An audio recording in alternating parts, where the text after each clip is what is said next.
This is contemporary British society, and we are on class number 13, which is going to be on the British economy.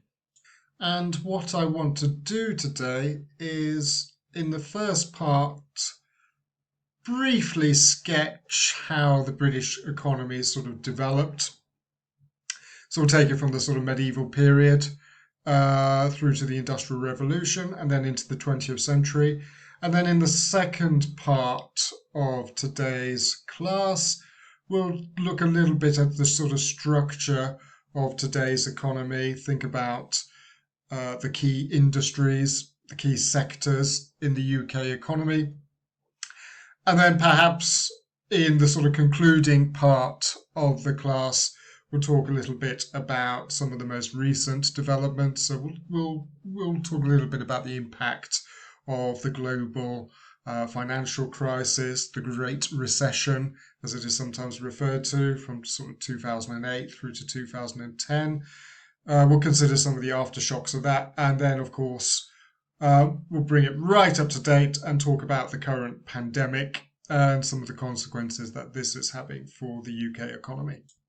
Let's start with the history, and we will begin with this picture here, which depicts various factories, mills, all of them belching out smoke.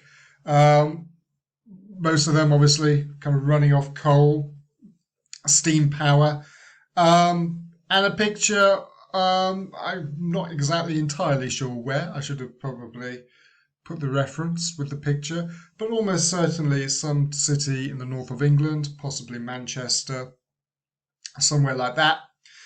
And the reason why I have included it is the fact that Britain was the first country to experience the Industrial Revolution, the impact of which was hugely significant. In fact, it was immense, not only for British society, which was transformed, and we'll talk a little bit about that in a moment, but also Britain's standing in the world. And of course, Britain basically embarked upon a path which the rest of the world was to eventually follow. And one way that this was reflected was in Britain's outputs, its product, if you like. And we have a little graph here, and this time I have actually included a reference, our world in data. And what this shows is, to use a bit of technical vocabulary, I suppose, this graph shows a sort of how British production has increased exponentially throughout the centuries. For a long, long time, of course, it was relatively flat. So it's not until really the beginning of the 18th century, or maybe just slightly before the beginning of the 19th century, to correct myself, that you begin to see the graph start to slope upwards. I was just finding my cursor there so I could actually point to it. And then, of course, the graph sort of increases steadily, then becomes steeper and steeper, and then in the last, if you like, 30, 40 years, the growth has sort of, as I say, sort of increased very steeply. So as an example of growth increasing exponentially. Let's start with the earlier period. So as I say, it says here from 1270 through to 1800. The graph here's got sort of hundreds of billions, so presumably this would not be much more than a few million in terms of Britain's total gross domestic product. So the line is pretty flat, and that basically reflects the fact that in this period, Britain, in common with the rest of the world, was basically an agrarian economy. There was a little bit of production, so things like mills, woolen mills producing clothes, mills grinding wheat, things like that. So there was a little bit of production, but obviously it relied on wind power and water power. The change comes, of course, as I say, towards the end of the 18th century, beginning of the 19th century, when coal power, steam engines are suddenly invented, and this begins to lead to a massive sudden increase in production. And Britain begins to rapidly industrialize. And as I say, the Industrial Revolution begins in Britain, but of course it very quickly spreads to other parts of the world, beginning firstly in Europe, but then eventually in North America, and other parts of the world follow suit. Southern Asia, India, places like that are also beginning to industrialize by the beginning of the 20th century. Now, I think there are several reasons why it is Britain which is the first country to experience this. And when we talk about an industrial revolution, revolution is exactly the right word, simply because it basically transforms British society. And like most sort of economic and social processes, there are positive benefits from what is happening, but there are also negative consequences as well, which we will quickly consider. Let's just quickly go back to the question: why Britain? Why is it Britain which is the first country? A variety of reasons. I should say I'm not an expert on this particular period of history, but from my rudimentary understanding, I think a variety of reasons have been posited. Some sort of focus, let's say, on Britain's innate genius. And this is a sort of nationalistic interpretation, I suppose, of British economic history. Britain industrialized first because the British people were sort of superior. We had all these creative, industrious individuals, scientists, all the rest of it. And that is the prime reason why Britain sort of undergoes this, first of all. Obviously, that explanation doesn't really hold water. It's hard to see anything innately genius about the British. There were plenty of clever people in other parts of Europe and the world. A more plausible explanation for why it begins in Britain, though, is, I think, partly, and this is important, is that Britain has lots and lots of coal, reasonably high quality coal, which is fairly accessible. That gives Britain, an obvious advantage.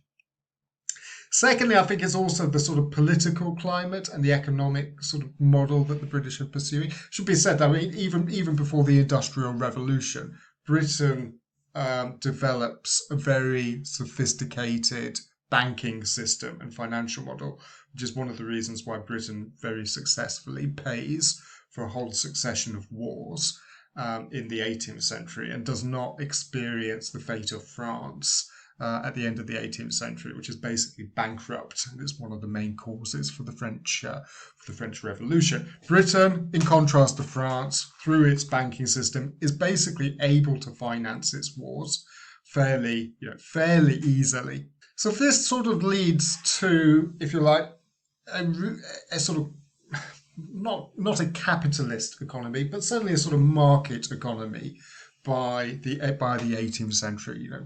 English people are able to trade reasonably freely, not just with one another, but also with the rest of the world. Historically, Britain had tended to favour a policy of free trade. So, Britain from, I suppose, the medieval period onwards had always considered itself to be a trading nation. The other thing to note is Britain's political climate, which, in contrast to many other countries, especially on the continent, was relatively liberal. Again, Britain at this stage is not a liberal democracy by any stretch of the imagination, and Britain was not a secular country, and in fact there was actually still quite a lot of discrimination against Catholics and other non-conformist religions, which I think we've mentioned in previous classes. However, in contrast to many other countries, Britain is nonetheless relatively relaxed, which basically allows for a certain degree of freedom, a certain degree of latitude when it comes to thinking, and it allows for basically people, engineers, people like that, to sort of experiment.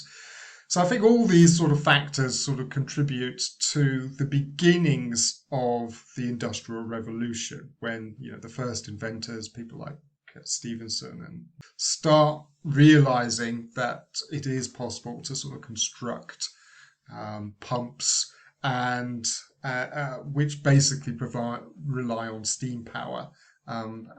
Initially, they use wood, but they quickly come to realize that wood is not a very suitable energy source. And then they make the breakthrough when they realize that, but through burning coal, steam power, coal power, this can provide immense amounts of energy, and this is really what begins to sort of kickstart the British economy. Okay, very quickly, a couple of other things to note. As we already noted, Britain was already a trading nation, and the fact that by the late 18th century, Britain is well on the way to constructing a global economy. In the 18th century, the British sort of imperial presence begins to take root in the Western Hemisphere, so North America, the Caribbean, but it's also Britain is also beginning to sort of expand into Asia. The first trading missions are being set up in India and places like that. So Britain already a trading power. And as a consequence of its rapidly growing economic power, Britain also becomes a military power, primarily a naval power. Britain never really has a large army to speak of in the 19th century, but it does construct an immense navy, and this gives Britain the capacity to project its power to the point at which by the mid-19th century, Britain basically becomes the world's dominant power. Now, in terms of the consequences of the Industrial Revolution, as I said earlier, I think there are both positive and negative consequences. The positive is that suddenly British people, and not just the rich, but also, if you like, middle class, lower middle class, British people are suddenly able to acquire a whole range of goods which would have been previously out of their reach. So better food, better furniture, all kinds of things, all kinds of what today I suppose we would describe as consumer goods begin to filter into the economy, and so the standard of living for many British people increases immensely. So if you think about, for the vast majority of people up until the 19th century, they were living off. As I said, Britain was primarily an agrarian economy, so people were living off the land. And people did not have much beyond what they could grow themselves and perhaps trade a little bit at the market. Suddenly, as I say, in the 19th century, many people's standard of living begins to increase quite dramatically. On the other hand, again, as our picture here suggests, for many people, the Industrial Revolution is a pretty bleak experience. So if you happen to be working in the factories, your wages were going to be pretty low. There's an awful lot of child labour. The working conditions were pretty atrocious. So as I say, the consequences were mixed, and a lot of historians have sort of focused on, if you like, the sort of negative aspects. But undeniably, for society as a whole, if I can put it that way, the Industrial Revolution does bring immense benefits. So there are negative consequences, certainly, and a lot of people are sort of toiling in what today I suppose we would describe as sweatshop conditions, earning, as I say, subsistence wages. But nonetheless, the standard of living for many people does increase quite dramatically. So the fourth point here, as I said, British economy is suddenly geared towards mass production of various goods. And one consequence of this is that Britain begins to develop a nationwide communications network, so roads, railways, canals. Obviously, 19th century is also the dawn of the railways, steam trains. And Britain basically enjoys relatively protracted period of economic supremacy. This gradually, though, begins to draw to a close at the 19th century when other countries basically follow suit. And certainly by the beginning of the 20th century, two other countries have effectively displaced Britain, Britain's number one position. One is a European rival, Germany. And some historians talk about this idea of a second industrial revolution. In the case of Germany, science, chemical industries, stuff like that, very much are in the vanguard. The other great industrializing power, of course, is the United States, which again, by the beginning of the 20th century, the United States has the world's largest economy. In fact, it's almost twice as big. In fact, I think it is more than twice as big as Britain and the British and German economies combined, certainly by the beginning of the First World War. So I say Britain industrializes first. It catapults Britain to sort of number one position, where it sort of remains for much of the 19th century. But really, as I say, it's in the last 20 years of the 19th century that Britain's relative advantage begins to erode. And eventually, as I say, two rival industrial powers sort of eclipse Britain. In the 20th century, well, the 20th century, let's say the 20th century before the last 20 years, so let's do the bulk of the 20th century before we get on to more recent times. 20th century in general, though, usually depicted as a period of relative British decline. So first of all, you have the First World War, and obviously Britain ends up on the winning side at the end of that war. But the financial cost of the war is absolutely immense. It also puts a great deal of strain on Britain's colonial possessions. One consequence of the First World War is that Ireland, Southern Ireland, eventually leaves the Union and becomes a sort of self-governing dominion within the British Empire. There's a sort of very nasty Anglo-Irish War, 1990 through to 1919 through to 1921, which basically results in Southern Ireland's independence, albeit it remains in the British Empire. Then in the interwar period, the British economy basically struggles. The 1920s, not a particularly good decade for Britain. Other countries recover from the First World War more rapidly. And then in the 1930s, Britain is quite badly hit by the global economic depression. The Second World War sort of lifts Britain out of the depression, but by the end of that war, again, although Britain has won the war, it's notionally on the winning side, Britain is basically bankrupted by the Second World War and is very heavily dependent upon support from other countries. Eventually, in common with most other Western European countries, Britain receives a great deal of Marshall aid from the United States and does begin to recover. But again, the performance of the British economy in the 1950s and 1960s, it's a period of relative prosperity for Britain, the 1950s and 1960s, as it is for much of Western Europe in that period.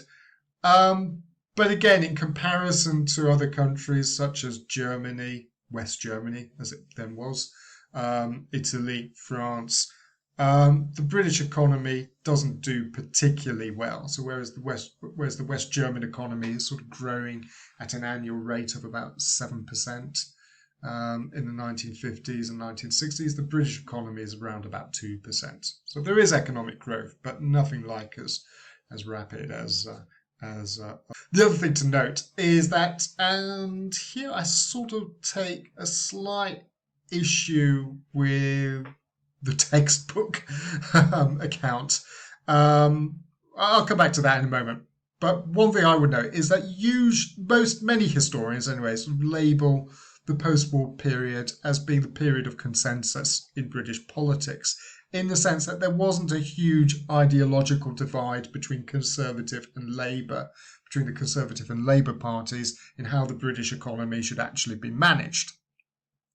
So both parties sort of commit themselves to a certain degree of economic management. So they both acknowledge that there is a role for government when it comes to managing the economy. Both are heavily influenced by the thinking of the British economist John Maynard Keynes, who advocated that the government should spend money if the UK, if an economy was beginning to contract, if an economy was beginning to enter into a recession. Keynes basically advocated that the government should spend money, borrow money, in order to finance the spending, and that this demand would sort of pull the economy out of recession. Both the Conservatives and Labour in this period sort of more or less sort of subscribe to this doctrine. And there's a view that government intervention, that government management could play an important role when it came to sort of sustaining economic growth. There were slight differences, and again, the textbook makes this point. So the Labour Party, which is a socialist party, obviously was more enthusiastic, let's say, about the role of direct government intervention in the economy. And we'll get on to some specific policies in relation to Labour. The Conservatives historically had tended to be much less enthusiastic, to put it mildly, about government intervention. But even the Conservatives sort of, to some degree, sort of embraced the idea in the 1950s and 1960s that there was nonetheless a role for government. As I say, we could talk a little bit about some specifics. So in 1945, so straight after the war in Europe comes to an end, a Labour government is elected and is in government for 6 years, 1945 to 1951. And I think it's probably fair to say that this is the only proper socialist government that Britain has ever had, in the sense that the government embarks upon a very radical set of political and economic reforms. A key element in their programme is that various industries were nationalised, so coal, steel, for example, but others as well. There was a company called British Leyland, which manufactured lorries, trucks. That was brought under government control. British Airways, which was Britain's sort of national airline, that was nationalised. Things like that. A welfare state was constructed. I mean, there'd been a sort of rudimentary welfare state even before the Second World War, but the new Labour government basically expands the benefits which were sort of available to British people. A key element which still survives to this day, of course, is the National Health Service, which I think we mentioned before. But a key element of the Labour government's thinking was that the state would protect people, that the state would provide a certain level of support, social support, from cradle to grave, they like to say. So from the beginning of a person's life right to the end, the state would be there to care for you. And one important element of this was that there should be free healthcare at the point of demand. As I say, Conservatives historically had adopted a much more laissez-faire approach. Laissez-faire basically meaning that ideologically the Conservatives were more inclined to allow the market to decide how resources should be allocated without direct government intervention. But it's quite notable that when the Conservatives come back to power, and they're in power for quite a long time, so from 1951 through to 1964, they don't actually undo much of what the Labour government had introduced. So a couple of industries, I think the steel industry is privatised again, so taken out of state hands, and one or two sort of minor things. But largely, the reforms which are put in place in the late 1940s, they kind of continue. As I slightly disagree with the sort of textbook depiction here. As I say, most historians tend to view this period in British political history as this period of consensus. That there wasn't a really big ideological gulf between the two parties. However, the problem, though, is, as I mentioned a moment ago, the British economy, in comparison to its European rivals and other countries in different parts of the world, seemed to be underperforming. So it was growing in the 1950s and 1960s, but the economic growth seemed to be pretty anemic when compared with the likes of Germany, Italy, France, Japan, of course, even the United States in this period, which does sort of cause growing concern. And there are sort of various reasons which were sort of cited to explain Britain's fairly sort of lackluster performance in this period. One problem is that Britain's just seemed to be uncompetitive, or that its relative productiveness, let's say, seemed to be much less than that of other countries. One factor which contributed to this problem was industrial unrest, strikes, and there was sort of increasing concern about the power of trade unions. Trade unions, of course, being the organizations which represent the interests of workers.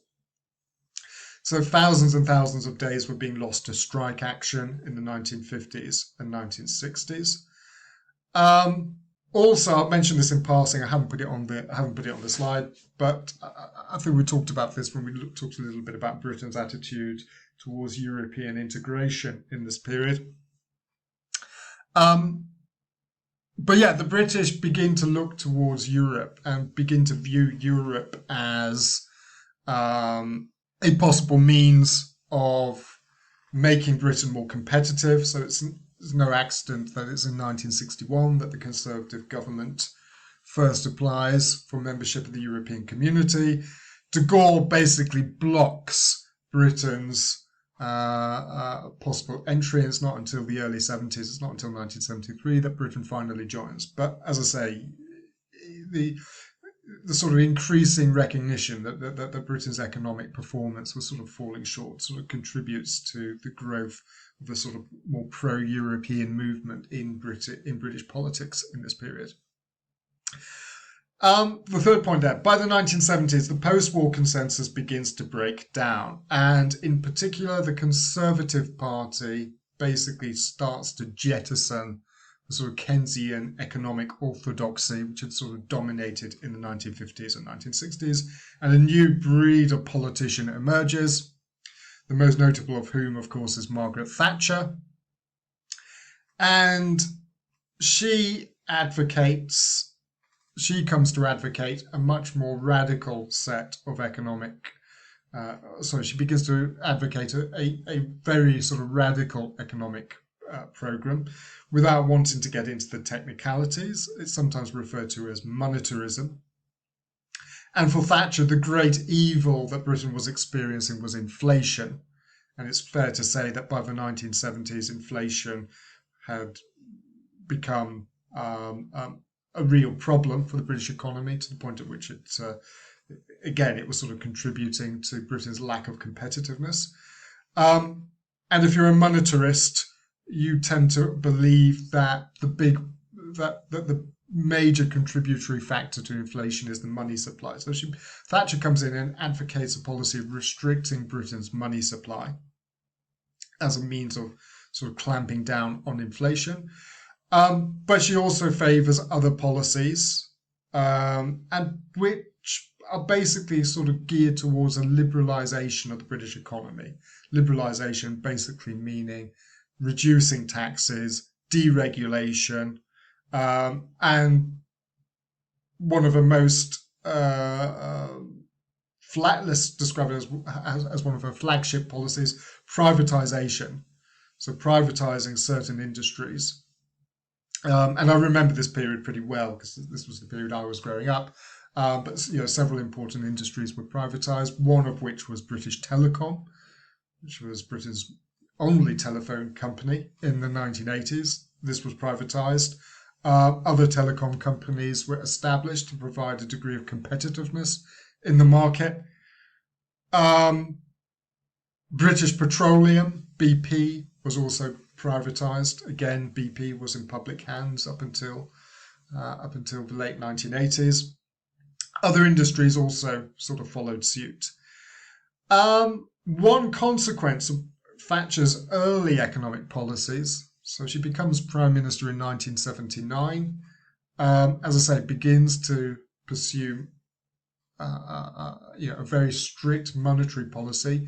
One consequence of that is Britain's interest rates climb quite rapidly, and Britain is tipped into a very nasty recession to the point at which unemployment by the early 1980s reaches 3 million people, which had previously been unheard of.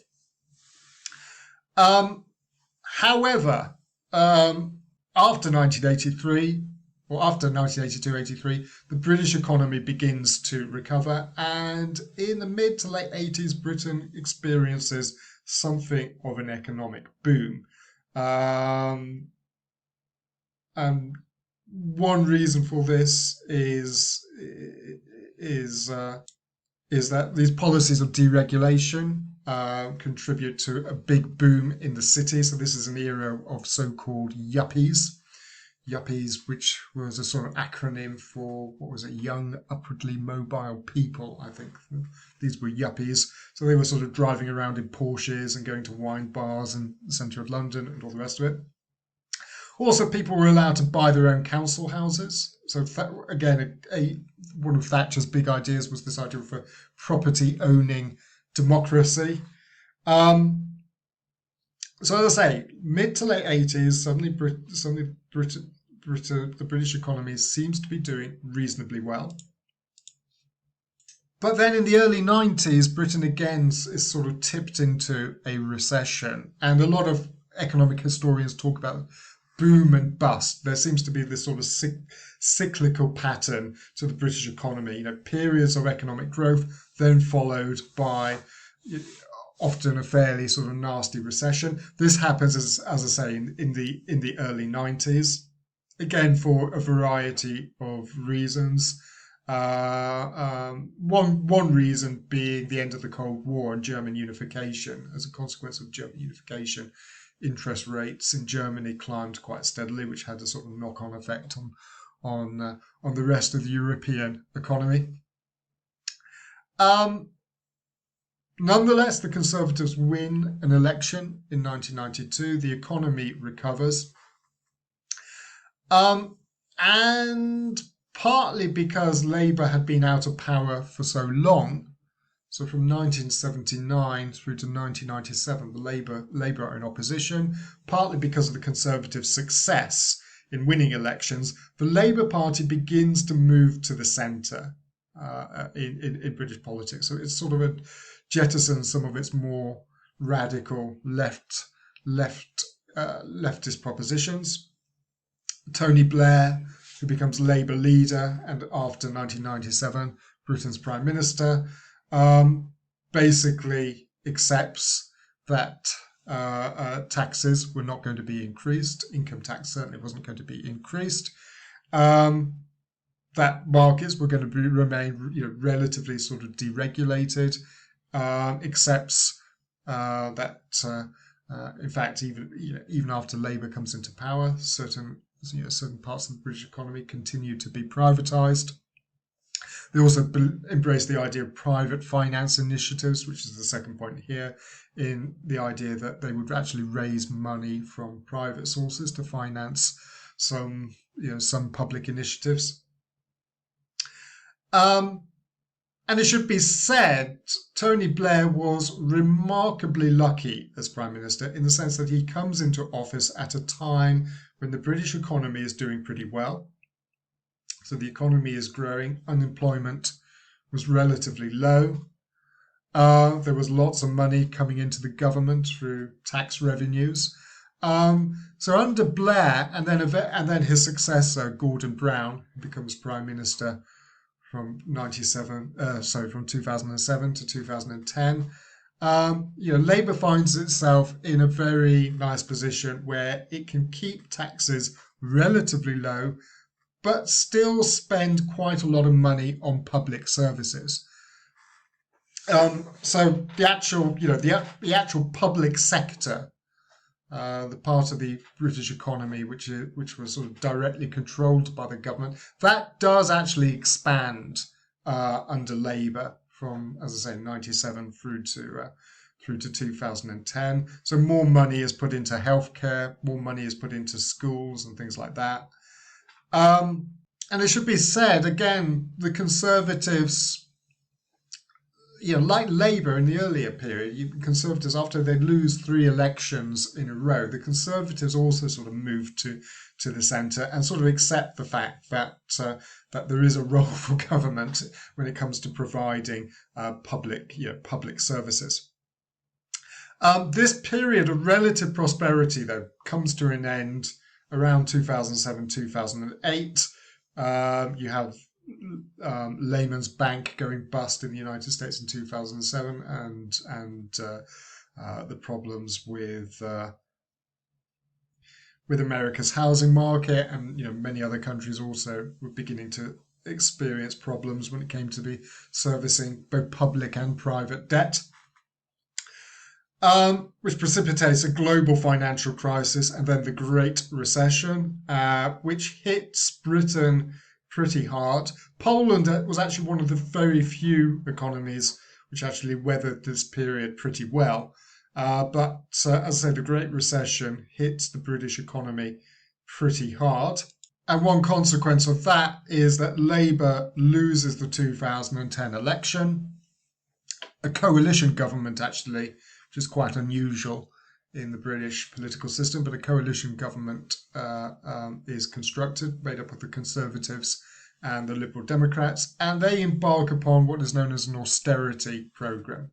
They say that because Britain's finances are so overstretched, they need to start cutting back on public spending in order to try and get Britain's debt under control. Critics, though, argued that this basically just exacerbated Britain's sort of economic situation. So Britain has basically sort of tipped into a pretty nasty recession as I say, really from 2008 into the early 2010s. By midway through the decade, basically the economy though starts to recover.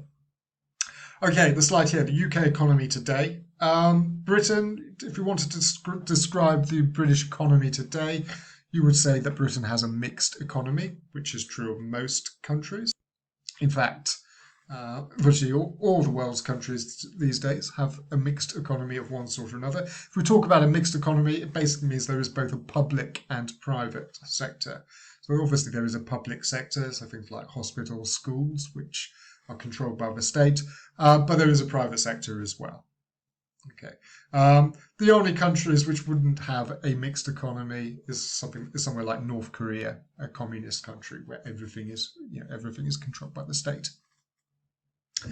So today, about 1/3 of the UK economy is controlled by the state. 2/3 are the private sector.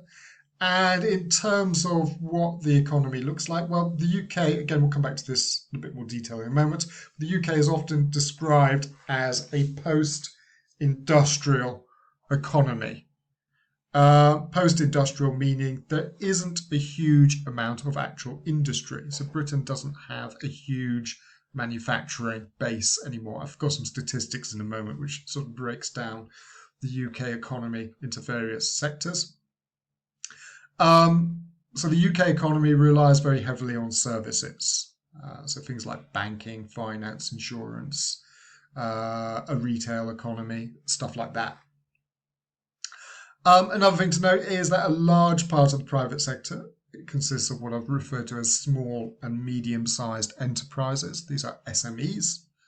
So, relatively small firms, and they account for, I think, the majority of jobs in the private sector. Obviously, there are, though, some big sort of foreign corporations which also employ, the statistic there is about 10% of jobs. So to give an example, somewhere like Amazon, which has, a couple of huge warehouses in the UK, until recently, I think this is a consequence of Brexit, but there were several car production plants.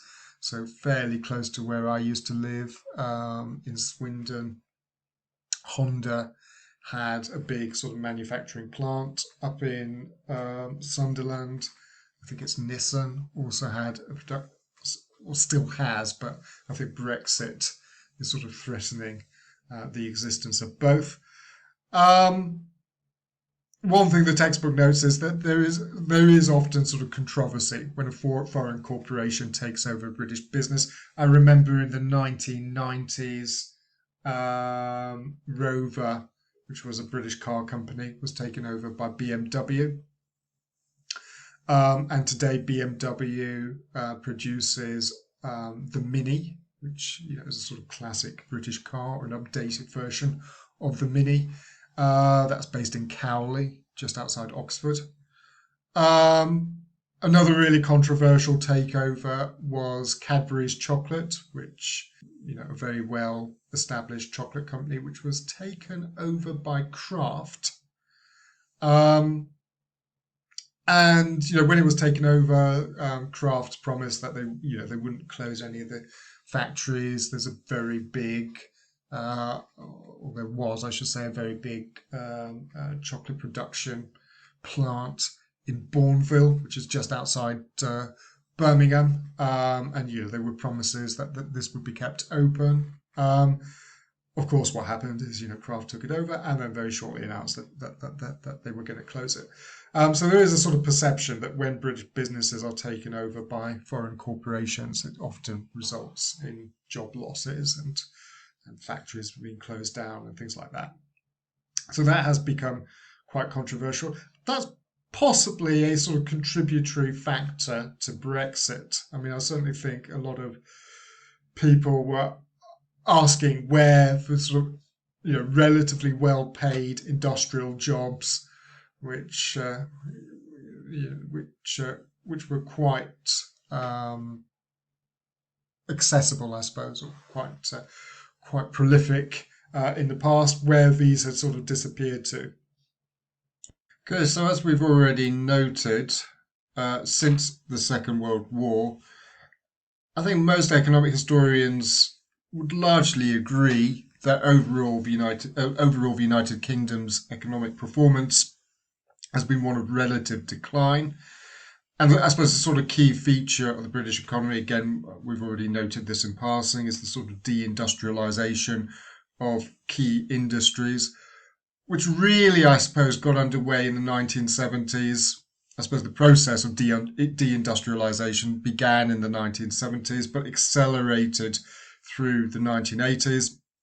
So industries such as textiles, shipbuilding, iron, which is the second point on the slide there, sort of notes many others. The heavy industries. Many of these have virtually sort of disappeared. In the 1980s, when I was growing up, the coal industry dramatically shrank as a result of the fact that the quality of British coal was sort of declining as most of the sort of richer seams, if I could put it that way, were becoming exhausted. And this, I think, had a very sort of pronounced impact right across the UK. The north of England and parts of Scotland, South Wales, which was another industrial centre in the United Kingdom. All these various areas suffered quite significantly. So industries closed down, unemployment began to rise.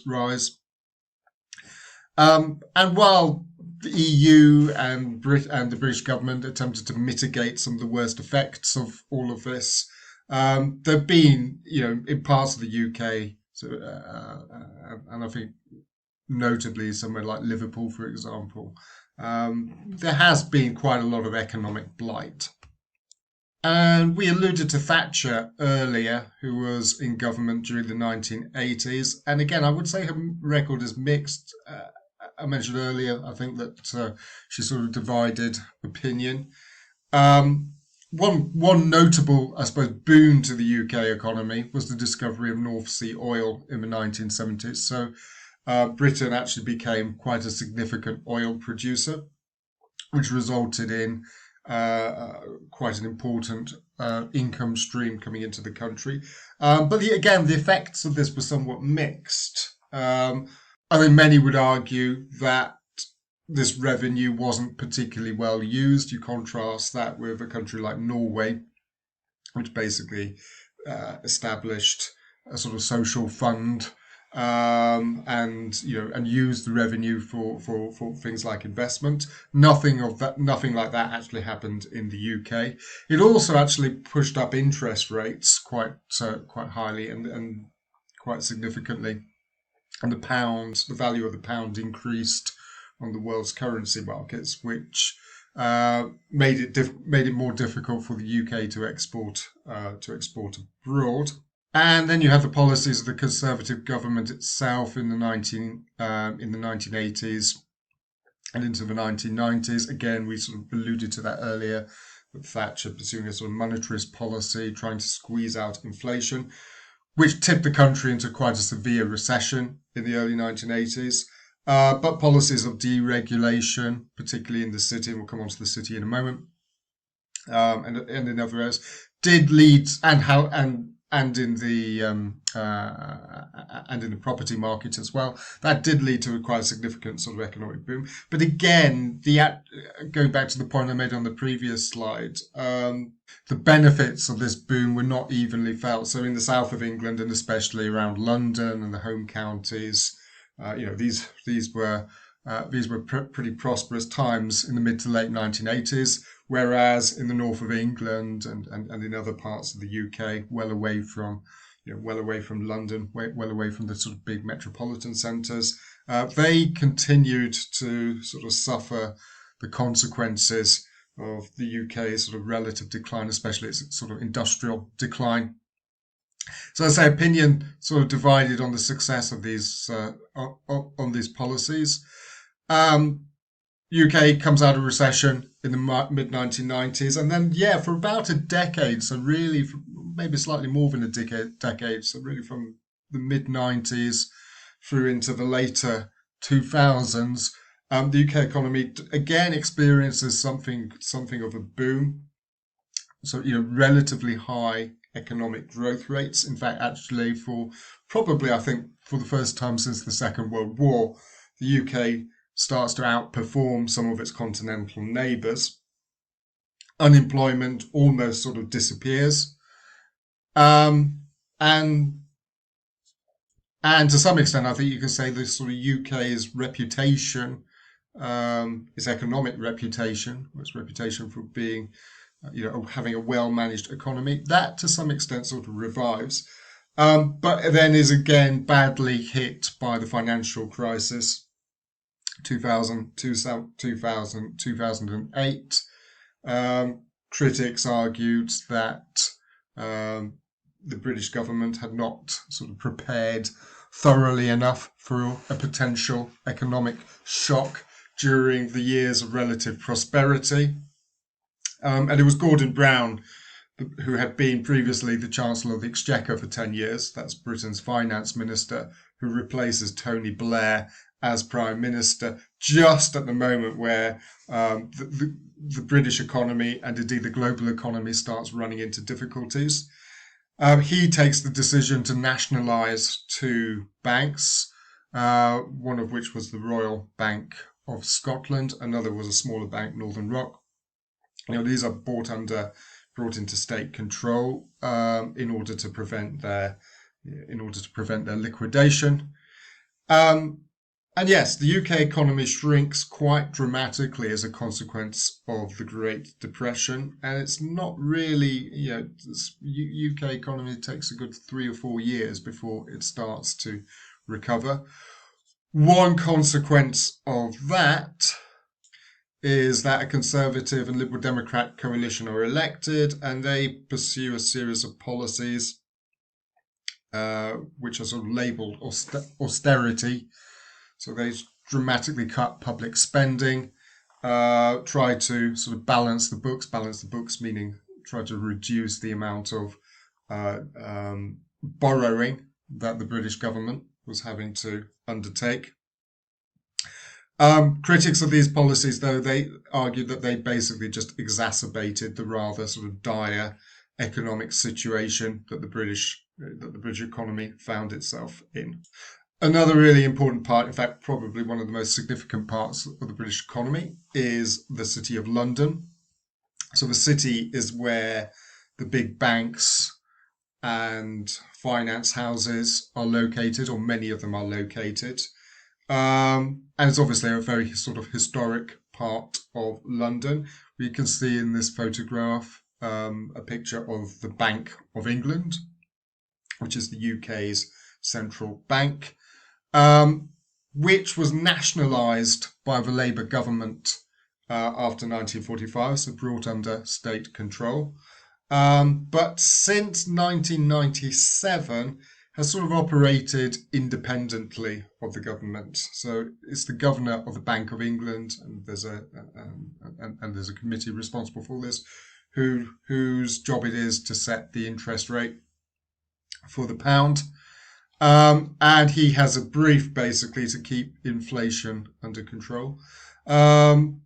As you can see from the photograph here, there are a number of large high-rise office blocks in London now.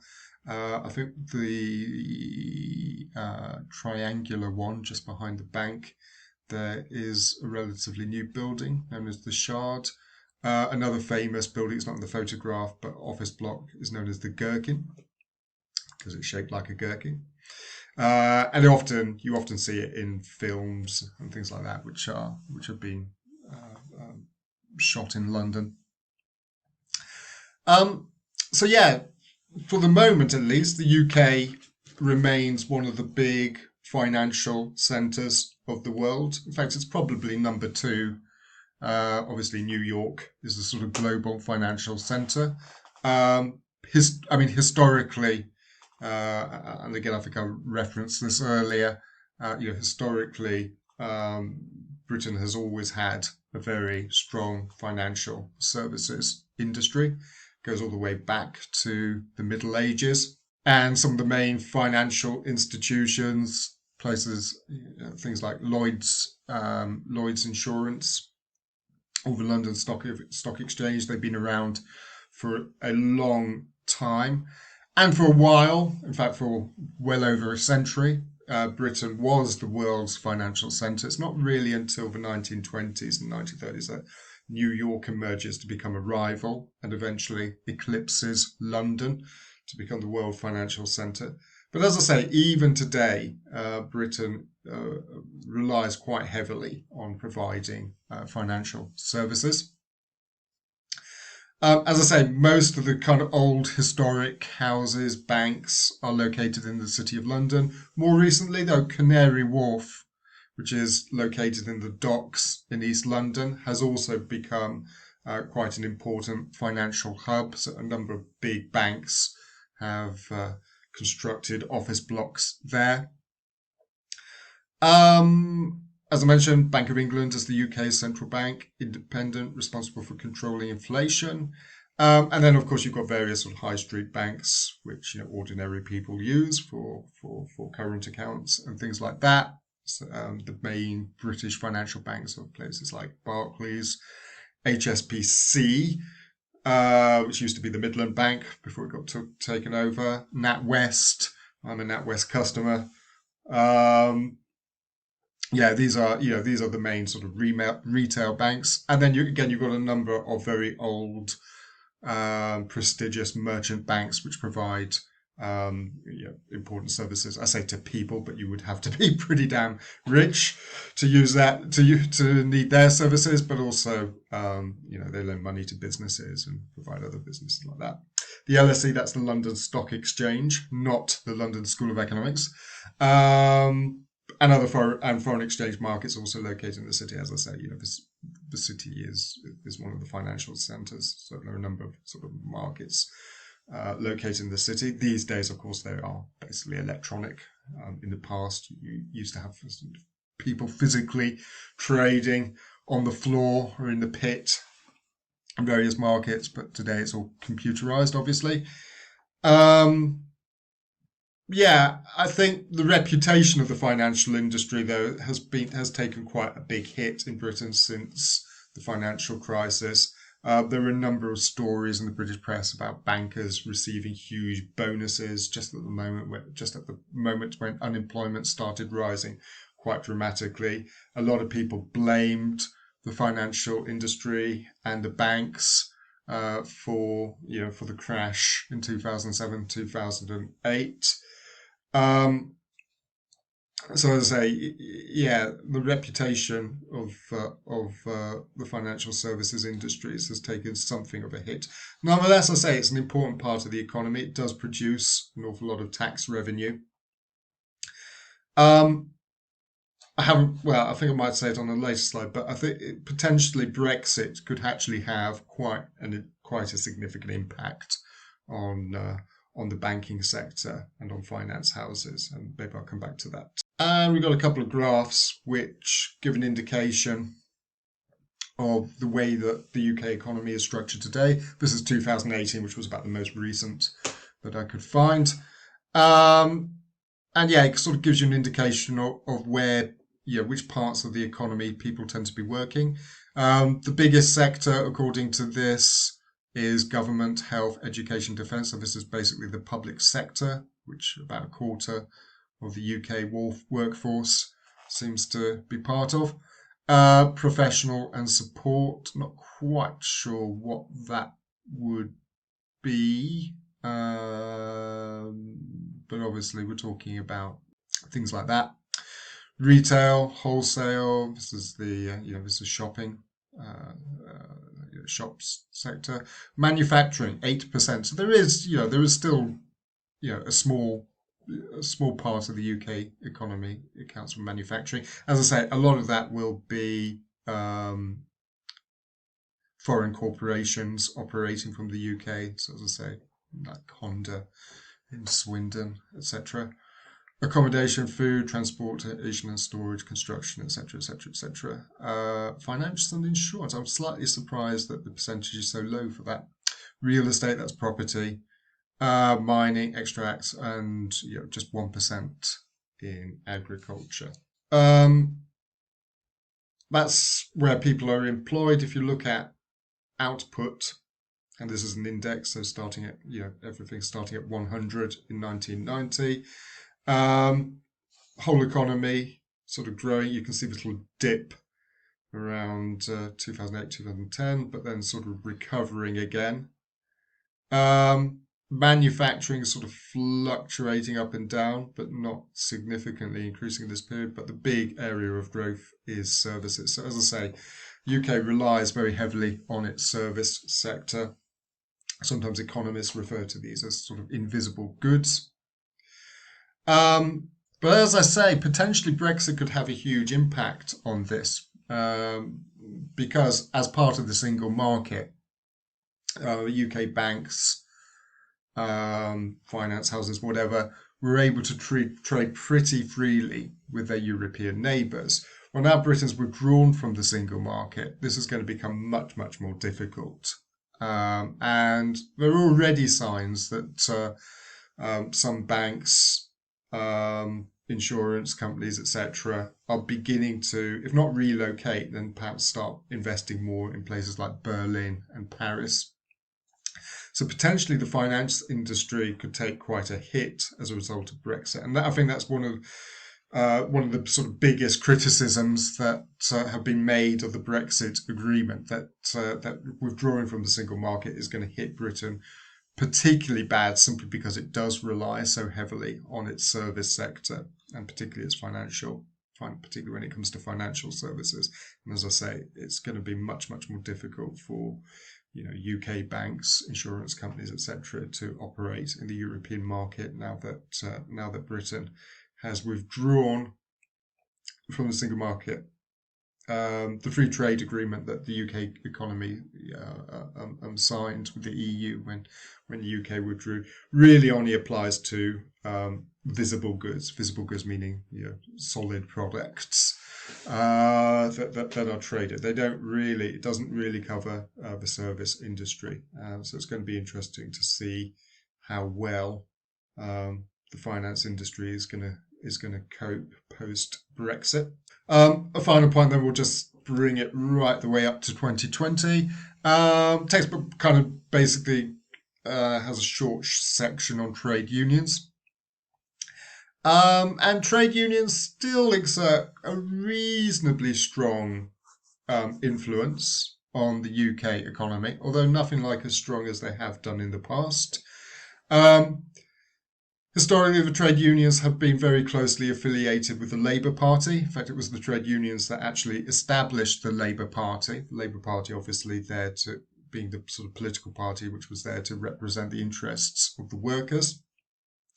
So they established the Labour Party at the beginning of the 20th century. Trade unions became extremely powerful in the 1950s and 1960s. And critics, again, I think I alluded to this earlier, but critics sort of argued that they became too powerful, that they ended up having quite a harmful impact upon upon British industry because of strikes, stoppages. Business leaders just couldn't be flexible enough to sort of respond to sort of changing circumstances.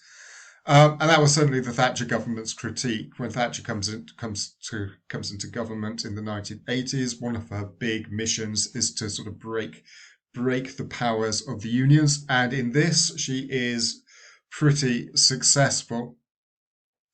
And even after Labour comes back to power in the late 1990s, although this sort of relationship, this affiliation between trade unions and Labour still kind of continues, the Labour leadership were quite keen to sort of distance themselves from Labour leaders. On the other hand, public attitudes towards unions tend to be reasonably supportive. So particularly I think for public sector trade unions, so when teachers and nurses sometimes go on strike over pay and conditions, generally speaking, they tend to get a relatively reasonable amount of public support. Okay, so bringing it up to more or less the present day. Obviously, the textbook was sort of published a few years ago, so this was all pre-Brexit and certainly pre-COVID. But again, I mean, having talked about the sort of economic shock of the around 2008 and the Great Recession, we're seeing something very similar again. If anything, the current economic crisis in the UK, as in most other parts of the world, is even more severe than it was like 12 years ago. A graph here that sort of indicates one consequence of that. Government debt has sort of increased dramatically. This is sort of putting in some sort of historical context. This is debt as a percentage of GDP being gross domestic product.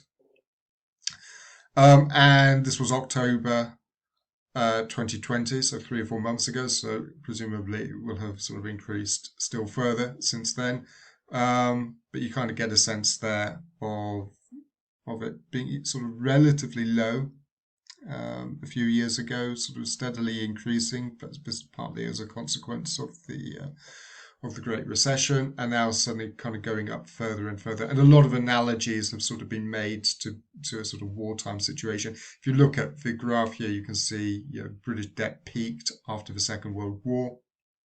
and then sort of subsequently sort of declined in the post-war period. Part of that was due to inflation. So as you know, effectively as the pound sort of declined in value, that basically sort of ate away at some of the debt. And it's quite possible we might be seeing something similar happening in the years to come.